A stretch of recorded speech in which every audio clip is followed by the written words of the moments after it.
If you've ever thought about starting your own podcast, there's no better place to begin than with Buzzsprout.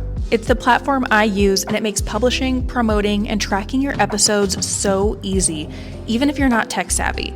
Plus, they help you get listed in all the major directories like Apple Podcasts, Spotify, and more. And here's the best part. When you sign up for a paid Buzzsprout plan using my affiliate link, you'll get $20 off and you'll be supporting the show at the same time.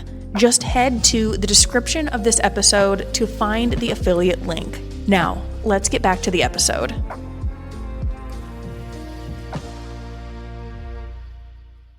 In our episodes, we discuss cases and topics that might be distressing or disturbing to some listeners. Listener discretion is advised.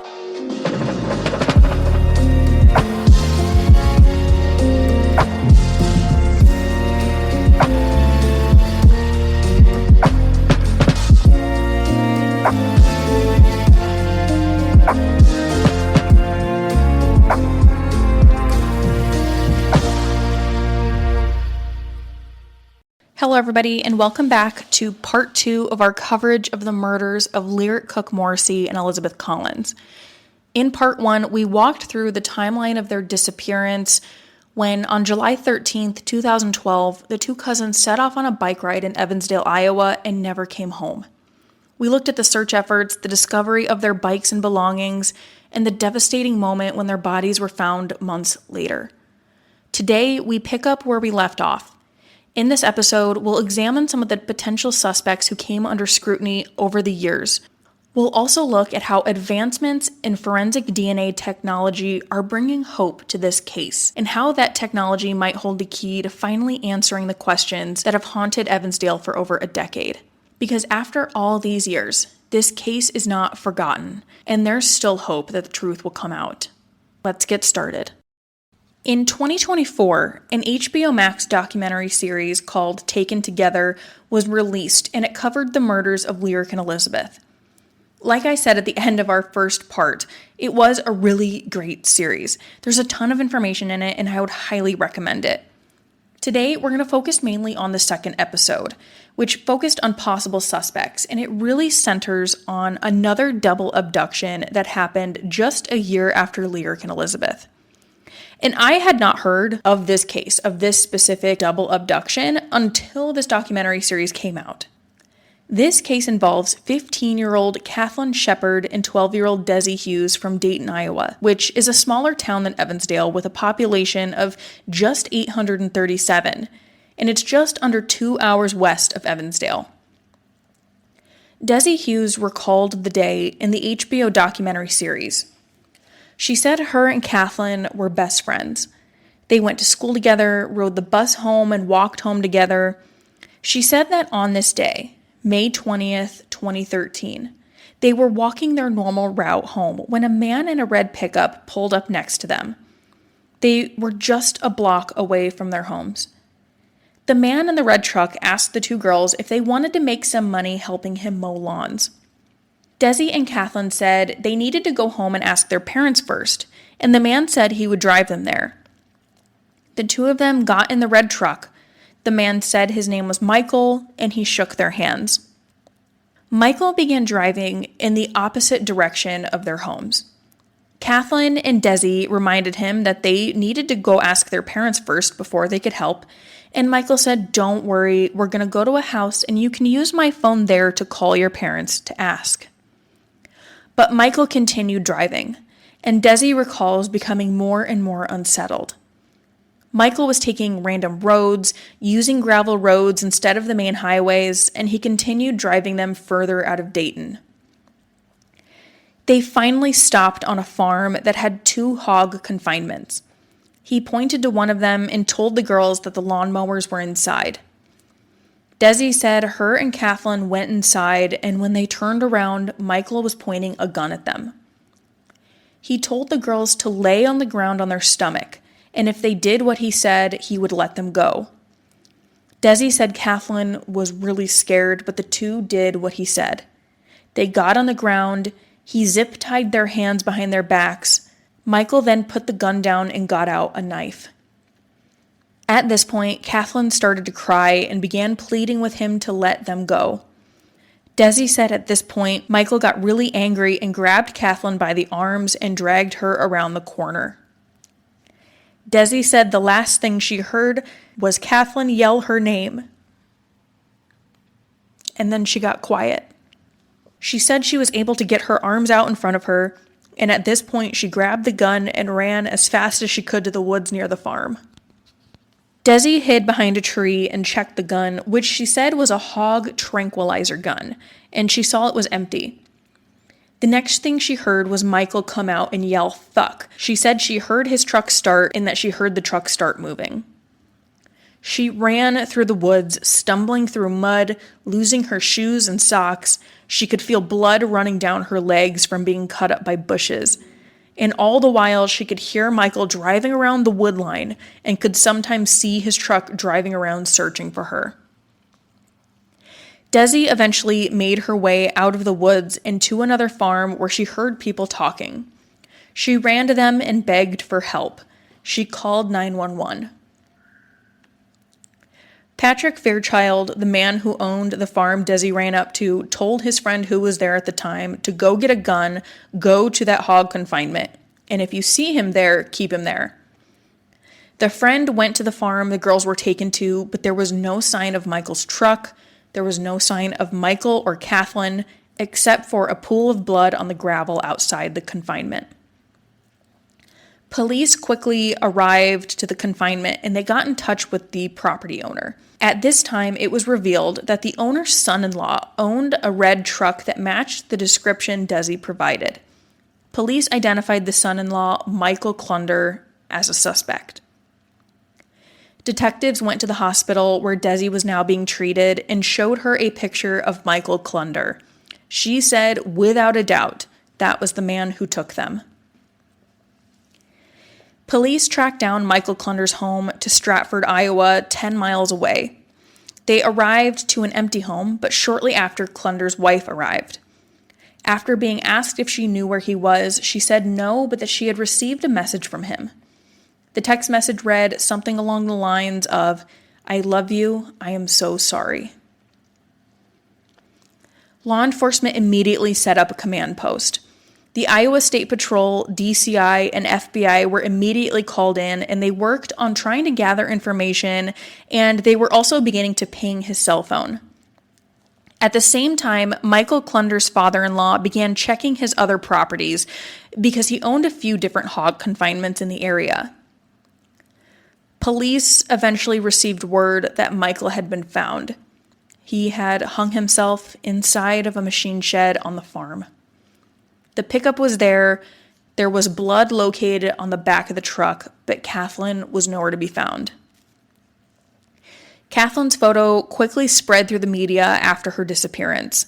One image, captured by a school surveillance camera just moments before she was abducted, showed exactly what she was wearing that day. The search effort that followed was massive. Volunteers poured in, law enforcement scoured the woods along the Des Moines River. They brought in horses, ATVs, search dogs, anything that could help. Investigators began looking at Klunder's cell phone data. The ping showed his truck covering a 40-mile stretch, crisscrossing the area in what they thought looked like him being in a panicked frenzy. They believed he took Kathlynn with him, driving aimlessly, trying to figure out what to do. The area they needed to search stretched across hundreds of square miles. Still, everyone clung to hope that somehow Kathlynn might still be alive. The next day, investigators found both girls' backpacks dumped in a ditch near the small town of Fraser. That clue gave search teams a better idea of Klunder's movements. It seemed he'd been following the river. From that point on, boats combed the Des Moines River daily. The search was brutal, physically and emotionally. As the hours turned into days, the hope of finding Kathlynn alive began to dim. Then, 18 days after her abduction, a search team found her body in the Des Moines River, about 20 miles south of the hog confinement building where Klunder had first taken the girls. The medical examiner reported Kathlynn had been stabbed 27 times, her throat had been slit, her body wrapped in plastic before being thrown into the river. she had also been punched in the head. Whether she was sexually assaulted was something that was never publicly revealed. In the HBO documentary series, Dezi opened up about the guilt that she still carries. She said her deepest regret is that she didn't try to stop Klunder, that somehow she feels responsible for what happened. But the police chief made it clear, if Dezi hadn't escaped when she did, she likely would have been killed too, and Klunder might have continued preying on other children. Now, this case drew immediate comparisons to Lyric and Elizabeth's murders. Even seasoned investigators admitted that at first they wondered if Klunder was connected. DCI agent Mike Rohrkass said in the HBO documentary series, "We thought this is the guy." And Michael Klunder had a long history of violent behavior, beginning in his teenage years. He spent much of his youth in juvenile detention centers for various offenses, and by age 18, he'd been convicted of attempting to commit sexual abuse. In 1989, a court ordered him into sex offender treatment. In 1991, Klunder lured a young woman to her car by claiming her taillight was out. When she checked, he forced her into his vehicle, drove her to another location, but fortunately, she was able to escape. Not long after that, in Charles City, Iowa, Klunder abducted 2 toddlers from a daycare, 2 3-year-old girls.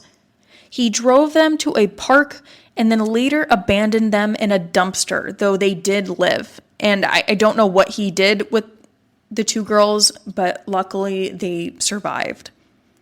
For these crimes, Klunder was sentenced to 41 years in prison in 1992. His former prison counselor described him as quiet but harboring underlying anger, and he had a lack of empathy. But after serving only 20 years of his 41-year sentence, Klunder was released in late 2011. This was just 17 months before the abductions and murders of Lyric and Elizabeth, and 25 months before Kathlynn Shephard and Dezi Hughes were abducted, with Kathlynn being murdered. Given the similarities between the 2 cases, authorities thoroughly investigated possible links between Klunder and the murders of Lyric and Elizabeth. They looked into his connections, his past movements, and personal history, including a previous escape from a juvenile detention facility in a nearby area during his youth. According to the HBO series, when Klunder escaped from this juvenile detention facility when he was younger, he went to 7 Bridges. But after a year of investigation, law enforcement publicly stated that Klunder was not a suspect in the Evansdale case. They confirmed that information they had ruled out his involvement, though they didn't disclose specifics. It could have been based on cell phone pings, him being at work, it's unclear. But this announcement that Klunder was no longer a suspect, I think was really hard for the public to accept. The similarities between the 2 cases were just so strong, and the fact that Klunder had abducted 2 girls before, it just seemed impossible that he also wasn't responsible for the murders of Lyric and Elizabeth. But they ruled him out. Over the years, investigators say they have had numerous individuals confess to the crimes, which you often see. But because of the amount of information they have withheld from the public, they were able to determine that these individuals were not involved, because their stories didn't match what only investigators and the true killer would know. Years after Lyric Cook and Elizabeth Collins were murdered, their case saw a surge of renewed public interest, but not because of a new lead in Iowa. In 2017, the murders of 2 other girls in Delphi, Indiana, 13-year-old Abby Williams and 14-year-old Libby German, captured national attention. The similarities between the 2 cases were hard to ignore. 2 girls, close in age, vanishing while out together, a rural Midwestern setting, trails in wooded areas, personal items left behind. Naturally, people began to wonder, could the cases be connected? Was it possible that the person responsible for what happened in Evansdale had struck again in Delphi? Investigators from both states confirmed they were in contact, sharing information and comparing details. For a time, there was real hope that what happened in Delphi might finally shed light on what happened to Lyric and Elizabeth. But eventually, officials stated publicly that no evidence supported a connection between the two cases. Still, what happened in Delphi did offer some strange sort of hope. For years, the murders of Abby and Libby remained unsolved until 2022, when Richard Allen was arrested and later convicted for their murders. After all that time, justice was finally served. For the families of Lyric and Elizabeth, and for many, the Delphi case proved that even when a case goes cold, there's still a chance that the right tip, the right piece of evidence, or the right person stepping forward could finally bring answers. One thing that can serve as a benefit to unsolved cases is time. On July 14th, 2025, an article with KCCI revealed that the Iowa Division of Criminal Investigation plans to use advances in DNA technology to hopefully identify a suspect in the case. The lead detective on the case, DCI Special Agent Scott Rager, said, "Time actually becomes an advantage because it starts to advance. There are things you can do now in 2025 that we weren't able to do in 2012. In April of 2025, the DCI Crime Lab started using a software called StarMix. This program can apparently analyze and separate a mixture that contains several DNA profiles. Mike Halverson, a criminalist supervisor at the Iowa DCI Crime Lab, said, "In the past, we couldn't see much about that minor component because it was too weak. It was kind of outnumbered by the major. The beautiful thing about StarMix is that it can really separate out components of 2 or 3 person mixtures and help us compare that to the known samples. So now we are often able to say much more about a minor component of DNA in a mixture, which quite often is really the probative evidence or the really important part of the mixture that we need." While he can't reveal specifics, he said the crime lab has written 30 reports, 20 of those reports being the results of DNA testing on evidence that has been collected from crime scenes in the Evansdale investigation. Special Agent Rager wouldn't comment on ruling anyone in or out of the investigation, and that he believes this case is solvable. He said, "Time just has a funny way of realizing what's true in all things in life, and this isn't going to be any different." If you have any information about the circumstances surrounding the disappearance and deaths of Lyric Cook-Morrissey and Elizabeth Collins, the best way to submit a tip is to email Our Missing Iowa Girls at dps.state.ia.us. You can also call the Evansdale Police Tip Line or Cedar Valley Crime Stoppers, and I'll include that contact information in the description of this episode. A $150,000 reward, raised privately and by the FBI, is available for information leading to an arrest and conviction in the case. Additionally, Cedar Valley Crime Stoppers has offered a $50,000 reward for anyone coming forward with information that leads to an arrest. Thank you for listening. Thank you for listening to this episode of Cardinal Crimes. If you enjoyed it, please consider subscribing, giving us a 5-star review wherever you get your podcast, and sharing this episode with others. You can find us on TikTok, YouTube, and Instagram with the handle @CardinalCrimes, and you can send us any case suggestions, questions, or topics you would like covered there or to our email, cardinalcrimes@gmail.com. Until next time, friends, take care of each other and take care of yourself.